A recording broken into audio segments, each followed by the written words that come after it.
I hope आप मुझे जानते होंगे। Yes sir. ओके। ठीक है, तो Dushyant, congratulation for clearing NHPC JE 2025। Thank you sir. Okay, तो आपकी क्या रैंक है? सर मेरी रैंक 11 है। 11 है। ओके, चलिए बहुत अच्छी बात है। एक आध रैंक और बढ़ जाती तो और थोड़ा मजा आ जाता, टॉप 10 में हो जाता। लेकिन 11 भी अच्छा है। ठीक है। Yes sir. तो दुष्यंत, सबसे पहले तो मैं ये जानना चाहता हूँ आप कहाँ से आते हैं और क्या क्वालिफिकेशन है, थोड़ा सा बताएंगे, आइडिया देंगे। Yes sir. Yes sir. Sir मैं उत्तर प्रदेश के जिला हाथरस का रहने वाला हूँ। ओके। मैंने अपनी जो डिप्लोमा किया था वो अलीगढ़ मुस्लिम यूनिवर्सिटी से किया था। ओके। उसके बाद सर मैंने अभी ग्रेजुएशन अभी रिसेंटली कंप्लीट किया है। अच्छा। उसके बाद मैंने फिर फॉर्म वगैरह देना स्टार्ट करे थे। अच्छा, ठीक है। अच्छा, मैं इस सेशन का मैं थोड़ा सा आइडिया दे देता हूँ आपको। इसका बस एक छोटा सा ऑब्जेक्टिव है कि आपने जब एनएचपीसी के लिए प्रिपेयर किया हुआ या हो सकता है और भी एग्जाम्स के लिए प्रिपेयर किया हो, तो वो जर्नी कैसे स्टार्ट हुई, उसमें क्या दिक्कतें आई और आपने उसको कैसे ओवरकम किया, बस ये जानने का एक उद्देश्य है। क्यों? क्योंकि आपने हो सकता है पहले भी बहुत से बच्चों के सेशंस देखे हो जिनसे कि आपने सीखा हो कि यार ये होता है, अच्छा मुझे भी ऐसे कर लेना चाहिए। तो हो सकता है कि अब आप सेलेक्ट हो गए हो तो कोई और बच्चा जो आने वाले समय में अपनी प्रिपरेशन करेगा तो वो आपसे सीख लेगा। ठीक है। Yes sir. जब yes sir. Yes sir. Sir जब तो मैंने जो डिप्लोमा किया फिर उसके बाद मुझे ये था कि ग्रेजुएशन करनी है पहले। उसके बाद हम जो है एक साथ जितना पढ़ना है उतना पढ़ हम्म, लो, फिर उसके बाद टेस्ट वगैरह देने हैं। तो मैंने अच्छा। फिर डिप्लोमा के बाद यहाँ पे हमारी एम में बी होती है, बैचलर ऑफ इंजीनियरिंग। उसमें ठीक है। एडमिशन लिया। फिर उसके बाद मैं पेपर देता रहता था जिससे कि मुझे थोड़ा आइडिया रहे कि हाँ कैसा कैसे चल रहा है पैटर्न का, और कैसे ठीक है। कैसे मैं अपनी थोड़ी बहुत तैयारी करता रहता था। ठीक और है। जो जब मेरी अभी जब खत्म हुई है 2025 में, तो फिर मैंने हम्म, अपनी अपनी पूरी एफिशिएंसी के साथ तैयारी करना शुरू कर दी और टेस्ट देना शुरू किया। तो जो मैं पहले पेपर देता रहता था उससे थोड़ा मुझे आइडिया रहता था कि हाँ पेपर कहाँ से आ रहा है और मुझे किस हम्म, तरह से पढ़ना है। और बीच ठीक है। बीच में मैं टेस्ट बुक का मैंने सब्सक्रिप्शन ले रखा था पहले ही। मैं हम्म, वहाँ पर टेस्ट टेस्ट देता रहता था और वहाँ पे मैं प्रैक्टिस करता था। तो जो मुझे लगता था कि ये मेरे जो नोट्स हैं उनमें नहीं है तो मैं वहीं पर नोट डाउन कर लेता था। ठीक और मैं है। मैराथन वगैरह देखता रहता था। तो इससे मुझे बहुत सारी हेल्प मिली कि मैं जो क्वेश्चन देखता था टेक्स्ट बुक पे उसमें बहुत सारे ऐसे क्वेश्चन मिलते थे जो मुझे लगते थे ये मेरे लिए नए हैं। और हाँ। उनका जो नीचे एनालाइज दे रखा होता था मैं वो पढ़ता था और उसको उसमें से मैं नोट्स बना लेता था। उससे मुझे सबसे ज्यादा बेनिफिट हुआ है। और उसी की मतलब वही है जो कुछ है जो ठीक है। दे रखा होता तो था आप उसके टेस्ट नीचे। देते थे, हाँ। टेस्ट में जो भी कमियां होती थी आप उन कमियों को इम्प्रूव करते रहते थे और जो सीखने को मिलता था उसको एक नोट्स में ऐड कर लेते थे। Yes yes yes sir. ठीक है। अच्छा, ये आपने जैसे जो स्ट्रैटेजी बनाई, ये आपको किसी ने बताई थी या आपने सेल्फ डेवलप करी है?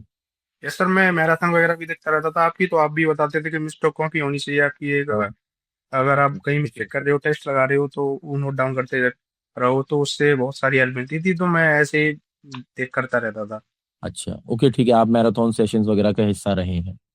Yes sir. ठीक है। Yes sir. अच्छा, जैसे जर्नी जब शुरू करी होगी तो आपने सोचा होगा कि यार पेपर दिया होगा, आपको समझ में आया होगा कि बहुत सारी चीजें अभी मुझे नहीं आती हैं, तो आपने प्रिपेयर करने के लिए कैसे, कहीं किसी को ज्वाइन किया या किसी के नोट्स को स्टडी किया, कैसे किया? नहीं सर, मैंने कोई कोचिंग किसी के नहीं ली थी। मैं सिर्फ यूट्यूब और टेक्स्ट हाँ। बुक जो सीरीज है ये बेस्ट है। टेक्स्ट बुक जो टेस्ट सीरीज होती है बेस्ट है। इसके इससे आगे कुछ नहीं है। तो मैंने यूट्यूब में बस क्या क्या यही। पढ़ते थे, कैसे पढ़ते थे यूट्यूब में? यार यूट्यूब में तो मैं जनरली मैराथन क्लासेस देखता था। ठीक है। इससे कि वो है कम टाइम में पूरी सब्जेक्ट रिवाइज हो जाती थी और ठीक है। उससे बहुत बेनिफिट होता था। तो मैं ऐसे करता था। और जो मेरे नोट्स थे जब मैं डिप्लोमा और ग्रेजुएशन करी थी तो मैंने वो मेरे पास थे नोट्स। तो मैं ठीक है। उसी में करता रहता था तो आपने अपडेट। अपने डिप्लोमा की नोट्स को अच्छे से स्टडी किया था डिप्लोमा में, और फिर उसके बाद यस सर। आपके कंसेप्ट पहले से क्लियर थे। आपने फिर मैराथन सेशंस की मदद से थोड़ा सा उसको और क्लियर किया और थोड़ा सा अपने रिवीजन यस। में और उसको बेटर बनाया और फिर उन्हीं को टेस्ट सीरीज में इम्प्लीमेंट किया। Yes sir. Yes sir. इन सब दौरान में, ठीक है ना, ये तो आपकी जर्नी हो गई। इन सब दौरान में मेजर आपको क्या लगता है कि दो दिक्कतें क्या थी मेजर जो आपने फेस करी? सर दिक्कतें तो यही थी कि अगर मैं जैसे मैं मेरा जो है लंबा टाइम हो गया ये, अगर मैं कोई कोचिंग ज्वाइन कर लेता तो मैं हो सकता है कि मैं पहले ही मेरे पास प्रॉपर नोट्स हो जाते जिससे कि मुझे थोड़ी जो मैंने इतनी इधर उधर से नोट्स कंप्लीट करे थे उसका मेरा टाइम बच जाता। ठीक अगर है। अगर मैं ये कर लेता तो बहुत अच्छा रहता। ठीक है। और सर अगर मैं ऐसा नहीं था कि बिल्कुल नहीं कर सकता था, लेकिन उसमें बहुत टाइम लग जाता है। तो ठीक ये है। थोड़ी दिक्कतें भी होती हैं, तो प्रेशर भी आपकी क्रिएट जो होने लगता है। प्रिपरेशन जर्नी है ये कितने साल की है लगभग? सर मैंने जो है डिप्लोमा के बाद से लगभग लगभग 2 साल तो हो ही गए होंगे सर। मैंने ग्रेजुएशन के सेकंड ईयर से ही लगभग स्टार्ट कर दिया था। ठीक है, तो मतलब 2 से ढाई साल का समय आपने लगभग लिया खुद से यस प्रिपेयर सर। करके चीज़ों को क्लियर करने में। और आपका यस। कहना ये है कि आप इसको अगर क्या कहते हैं इफेक्टिवली और जल्दी कर सकते थे, ठीक है ना, अगर आप किसी को ज्वाइन करते। ठीक है, यस दूसरा सर। क्या मेजर परेशानी आपको लगी? सर मेजर कमी और सर यही था कि वैसे तो सर ऐसा कुछ था नहीं है, क्योंकि मेरा ग्रेजुएशन चल रही थी तो एक तरफ ये भी रहता था कि अभी ग्रेजुएशन हो रही है, थोड़ा टाइम है मेरे पास, आराम से कर सकते हैं। हम्म। और सर जो कोचिंग वगैरह होती हैं ये भी बहुत इफेक्टिव होती हैं। ठीक है। अगर ये कोई अगर सिर्फ और सिर्फ ये इससे करना चाहे तो वो भी अच्छे नोट्स प्रॉपर बन जाते हैं, हम्म। तो वो भी हमें बहुत ज़्यादा हेल्प करती है। ठीक है।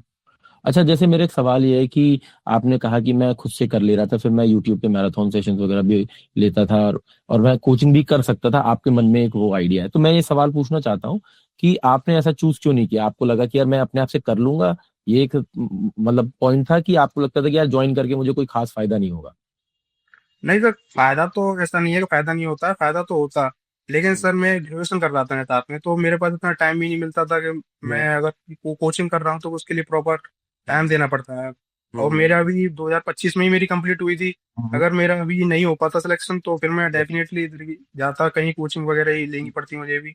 और मैं ये सब करता। टाइमलाइन बना पाना थोड़ा सा मुश्किल था, तो आपने कहा कि यार जो मैं कर रहा हूँ उसी में से जो टाइम बचता है उसको अच्छे से यूटिलाइज कर लेता हूँ। यस लेकिन सर। ठीक यस है, सर। देखिए स्ट्रैटेजी हमेशा, ठीक है ना, आपके जो भी आपकी दिन भर की दिनचर्या है, आप जिस तरीके से अपने समय को लगा रहे हैं, उसमें से जो समय बचता है उसको किस तरीके से इम्प्लीमेंट करते हैं, यही एक जानने की कोशिश है। क्योंकि देखिए, अब बहुत सारे लोग सोचते हैं कि कोचिंग करके ही होगा, बहुत सारे लोग सोचते हैं कि बिना करे ही होगा। लेकिन मुझे ऐसा लगता है कि आपको ये इवेलुएट करना है कि मेरे पास कितना डेटा अवेलेबल है, कितना मैं जानता हूँ, और उसके हिसाब से मुझे कितनी रिक्वायरमेंट है। और मुझे लगता है आपने अपनी स्ट्रैटेजी को बहुत अच्छे से बिल्ड किया, कि आपको पता था कि मैंने कॉलेज में अच्छा पढ़ा है, अच्छा सीखा है, और मुझे अब अपने आप को थोड़ा सा रिवैम्प करने की जरूरत है, अपने आप को पुश करने की जरूरत है। वो आपने मैराथन सेशन से भी किया, टेस्ट सीरीज के माध्यम से भी किया, ठीक है ना, अपने नोट्स पे जो क्लास में मैंने खासकर आपको बोला था कि मिस्टेक कॉपी बनाइए, उस मिस्टेक कॉपी को आपने बहुत अच्छे से इम्प्लीमेंट किया, ठीक यस है ना। सर। बल्कि मैं तो ये भी चाहूंगा कि अगर आप वो मिस्टेक कॉपी मुझे भेजना चाहें, ठीक है ना, स्कैन करवा के भेज देना, चाहे पोस्ट करके भेज देना, ठीक है, ताकि मैं बाकी बच्चों को एज एन एग्जाम्पल आपकी कॉपी दिखा सकूं कि आप ऐसे बना सकते हो, ठीक है, क्योंकि आपने बहुत इफेक्टिवली उसका इस्तेमाल किया है, और क्या कहते हैं, उससे अपना सिलेक्शन भी इंश्योर किया है, रैंक 11 भी है आपकी, ठीक है। तो कहीं ना कहीं बच्चे आपकी कॉपी से हेल्प ले सकते हैं, समझ सकते हैं कि हाँ यार ये एक तरीका हो सकता है काम करने का, है कि नहीं? अच्छा, फिर भी मैं यही कहूंगा, एक पॉइंट जो आखिरी में आपसे पूछना चाहता हूँ, कि आपको क्या लगता है कि अगर आपसे कोई स्टूडेंट पूछता है कि यार मुझे प्रिपरेशन के लिए ये तरीका, क्या तरीका अपनाना चाहिए, क्या स्ट्रैटेजी अपनानी चाहिए, तो आपकी बेस्ट राय उसको क्या होगी? क्योंकि बहुत बहुत लोग आपकी वीडियो देखने वाले हैं। सर मेरी राय तो यही है कि आप पहले अपना कोर्स कंप्लीट करिए, फिर उसके बाद टेस्ट क्वेश्चन जरूर लगाते रहिए। चाहे आप प्रीवियस ईयर लगाइए, बुक से लगाइए, या टेस्ट सीरीज लगाइए, हम्म। कहीं से भी लगाइए, लेकिन क्वेश्चन लगाना जरूरी है। ठीक उससे है। क्या है कि हम जो थ्योरी पढ़ते रहते हैं तो उससे हमारा इतना क्लियर नहीं हो पाते कॉन्सेप्ट। जब हम हम्म। क्वेश्चन को देखते हैं क्या पैटर्न चल रहा है, तो हम्म। उससे जो है हमारी बहुत बहुत हेल्प होती है। और एक तरह हम्म। से कहें तो वही टेस्ट क्वेश्चन लगाने से ही होता है जो कुछ होता है। हम थ्योरी को इतना नहीं पढ़ सकते हैं जब तक हम उसे क्वेश्चन नहीं देखते हैं, तो जिसमें हमारे जब तक उसे इम्प्लीमेंट नहीं करेंगे क्वेश्चंस के हाँ माध्यम से। हाँ हाँ, तो वो उसी से क्वेश्चन लगाने से बहुत हेल्प होती है। क्वेश्चन साथ ही साथ लगानी चाहिए। ठीक है, तो यही चीज थोड़ा सा मुझे लगता है कि एक इम्पॉर्टेंट पार्ट है, कि पहले तो हमें सबसे बेस पार्ट है कि अपने सिलेबस को अच्छे से पूरा करना है, यस और सर। सिलेबस पूरा करने के बाद फिर हमें अपने क्वेश्चंस पे जाना है, क्वेश्चंस को सीखना है। उसमें हो सकता है आपके नंबर आए, आप लगा पाओ ना लगा पाओ, जो गलतियां हो रही हैं उनको पहचानना है। उसको पहचान के आपको ये समझ में आ रहा है कि यार ये गलतियां मैं बहुत फ्रीक्वेंटली कर रहा हूँ, और जैसे कि आपने अपनी मिस्टेक कॉपी में उनको इंक्लूड करना शुरू किया कि यार ये चीज नई मुझे मिल रही है, ये चीज मुझे नई सीखने को मिली, तो मैं इसको इंक्लूड कर लेता हूँ, ये गलतियां मुझसे बार बार हो रही हैं, इनको इंक्लूड कर लेता हूँ। तो यस सर। कहीं ना यस सर। कहीं वो एक सेपरेशन आपका हो जाता है बाकी के हर एक चीज से। और उस सेपरेशन को आप एग्जाम के आखिरी दिनों में जब रिवाइज करते हैं, तो वो नया डेटा भी आपके दिमाग में रह जाता है, आपका मिस्टेक्स भी आपकी हो जाती हैं, रेक्टिफाई हो जाती है, और अब चांसेस होते हैं कि आप एग्जाम में अच्छा ही करेंगे। और जहां तक मुझे लगता है आपने इसको बहुत अच्छे से इम्प्लीमेंट भी किया। Yes sir. ठीक है। अच्छा, इसके अलावा आपको लगता है कि ठीक है, अब आपने एक बहुत अच्छी जर्नी को क्रॉस किया है, एनएचपीसी में सिलेक्शन भी हो गया, अब तो डीवी भी हो गया होगा, यस सर। Yes sir. तो अभी कोई कितना चेंज आपकी दुनिया में नजर आता है आपके प्रति? सर अभी ऐसा तो कुछ नहीं है। ठीक है। क्योंकि बहुत बार ऐसा होता है जब हम सेलेक्ट हो जाते हैं तो लोगों का जो एक हमारी तरफ जो एटीट्यूड होता है वो थोड़ा पॉजिटिव हो जाता है। काफी सारी चीजें हमें लोगों के प्रति से चेंज नजर आती हैं। तो बहुत सारे लोगों के साथ ऐसा होता है, और कुछ लोगों के साथ नहीं हो रहा तो ये बहुत अच्छी बात है। ठीक है ना? लेकिन अगर आपका कोई अपना एक्सपीरियंस है तो आप शेयर कर सकते हैं। नहीं सर, मतलब वही है कि घर घर वाले बहुत खुश हैं कि हाँ। सेलेक्ट हो गया लड़का, इतनी हम्म, साल से मेहनत कर रहा था। बस वही है, और कुछ नहीं है ऐसा। ठीक है। तो डीवी के बाद अभी आपकी पोस्टिंग कहाँ पे जाएगी एनएचपीसी में? आपको ये अलॉट हो गया है कि अभी बाकी है? नहीं नहीं सर, अभी जॉइनिंग लेटर आना बाकी है, उसी में आएगा सब ये।